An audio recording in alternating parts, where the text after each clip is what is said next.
এই যে আল্লাহ প্রদত্ত রিজিক, অনেক রিজিক আছে, তা আমরা কিভাবে গরিব অসহায় মানুষকে সহযোগিতা করতে পারি এখান থেকে? আল্লাহ রাব্বুল আলামিন যে রিজিকগুলো আমাদের জন্য দিয়েছেন, এর মধ্যে থেকে আল্লাহ রাব্বুল আলামিনের রাস্তায় ব্যয় করতে হবে। তার মধ্যে একটি খাত হচ্ছে এতিম মিসকিনদের পেছনে যদি আমরা ব্যয় করি। নবী করিম সাল্লাল্লাহু আলাইহি ওয়াসাল্লাম বলেছেন, যেই ব্যক্তি এতিমদেরকে মহব্বত করে ভালোবাসে, কিয়ামতের ময়দানে আমি নবী করিম সাল্লাল্লাহু আলাইহি ওয়াসাল্লামের সঙ্গে দু নখের দূরত্বে অবস্থান করবে।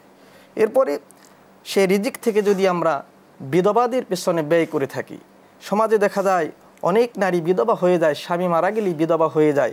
সেই বিধবা নারীর পেছনে যদি আমরা খরচ করি, নবী করিম সাল্লাল্লাহু আলাইহি ওয়াসাল্লাম বলেছেন, যদি কেউ বিধবা নারীর পেছনে অর্থ সম্পদ ব্যয় করে, মুজাহিদের সমান সওয়াব আল্লাহ রাব্বুল আলামিন। মোহতারাম, এছাড়াও আমরা দেখি আমাদের সমাজে অনেক এরকম বাবা মা আছে যারা কন্যাদায়গ্রস্ত। একজন পিতা তার কন্যাকে বিয়ে দিতে পারছে না অর্থের অভাবে। এগুলো অতি বাস্তব। আমরা দেখি অনেক সময় আমাদের অনেক স্টুডেন্ট আছে এভাবে টাকার অভাবে ফর্ম ফিল আপ করতে পারছে না। তা আমরা যদি এই সময় এদের পাশে গিয়ে দাঁড়াই, আমাদের অর্থ থেকে কিছু অর্থ আল্লাহর সন্তুষ্টির জন্য দেই, এটাও তো আল্লাহর দেয়া রিজিক থেকে ব্যয় হবে। আসলে আমাদের কি করা উচিত? অসহায় যে সমস্ত ছেলে মেয়ে আমাদের সমাজের মধ্যে দেখা যায়, টাকার অভাবে অনেক মেয়ে অনেক ছেলে বিবাহ হচ্ছে না। অনেক সময় দেখতে পাই যে টাকার অভাবে অনেক সন্তান লেখাপড়ার খরচ তারা বহন করতে পারছে না। আল্লাহ রাব্বুল আলামিন যে সমস্ত রিজিক আমাদের জন্য দিয়েছেন, এই রিজিক যদি আল্লাহ রাব্বুল আলামিন আমাদেরকে না দিতেন, তাহলে তো এগুলো আমরা খরচ করতে পারতাম না। এজন্য আল্লাহ রাব্বুল আলামিন যে রিজিকগুলো আমাদের দিয়েছেন, এই রিজিক থেকে যদি ওই সমস্ত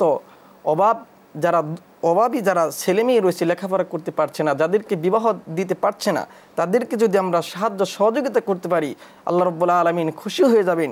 কিয়ামতের ময়দানে জান্নাত পাওয়াটা আমাদের জন্য ইজি হয়ে যাবে। আল্লাহ তাআলা তো কোরআনুল কারীমে বলেই দিয়েছেন যে যারা আল্লাহকে সন্তুষ্ট করার জন্য এভাবে আল্লাহর পথে ব্যয় করে, মান জাআ বিল হাসানাতি ফালাহু আশারু আমসালিহা, যে আল্লাহর রাস্তায় একটা ব্যয় করলে আল্লাহ তাকে তার বিনিময়ে 10টা দেন। তো আমরা যে কথাটা বলছিলাম, মোহতারাম সৈয়দ বিলাল বিন আশরাফ আল আজহারি, আপনার কাছে অল্প কথা 1-1.5 মিনিটে একটু শুনতে চাই।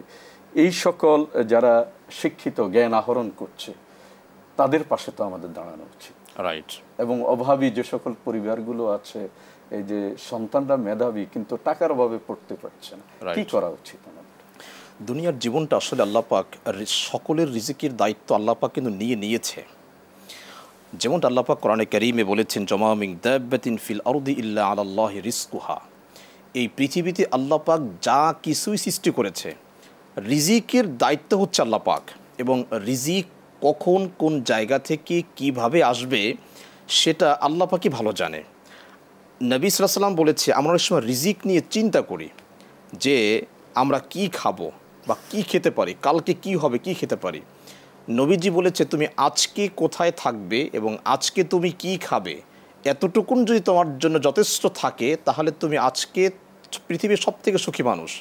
তো আল্লাহ পাক আমাদেরকে যে রিজিকগুলি দিয়েছে, যে সম্পদগুলি দিয়েছে শুধুমাত্র আল্লাহ পাক আমাদেরকে পরীক্ষা নিচ্ছে যে রিজিকগুলি আমরা কি করছি। সুতরাং এখান থেকে সমাজের অসহায়, গরিব, মেধাবী যারা আছে, তাদের পাশে দাঁড়ানোটা হচ্ছে আল্লাহর পক্ষ থেকে আমাদের জন্য একটি নির্দেশ বা পরীক্ষা। এবং যেমন সূরাতুল বাকারার প্রথমেই যে আল্লাহ পাক যে কথাটি বলেছে, হুদাল্লিল মুত্তাকিন, এই মুত্তাকিন কারা? আমরা যদি নিজেকে মুত্তাকি বানাতে চাই, যে আমি আসলে মুত্তাকি কিনা বা আমি মুত্তাকি হতে চাই, এবং পৃথিবীর জীবনে সবথেকে বড় সফলতা হচ্ছে জান্নাতে যাওয়ার জন্য বা আখিরাতের জীবনে সফলতা অর্জন করার জন্য দুনিয়াতে মুত্তাকি থাকা।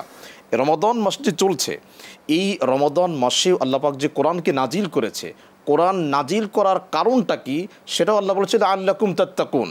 তাহলে মুত্তাকি কারা? মুত্তাকি হচ্ছে তারা, বা মুত্তাকি যদি হতে চাই তাহলে আমাদের যে বিষয়গুলি করতে হবে, সে আল্লাহ পাক 3টা কারণ, অনেকগুলি কারণ আছে, 3টা বিষয় যে বলেছে। মোহতারাম, আসলে যারা মুত্তাকি, খোদাভীরু, কোরআন থেকে যারা হেদায়াত গ্রহণ করবে, তাদের একটা গুণ কিন্তু আল্লাহর দেয়া সম্পদ থেকে আল্লাহর পথে, সেটাই বললে ইউকিমুস সালাতা ওয়া ইউতুজ যাকাতা ওয়া মিম্মা রাযাকনাহুম ইউনফিকুন।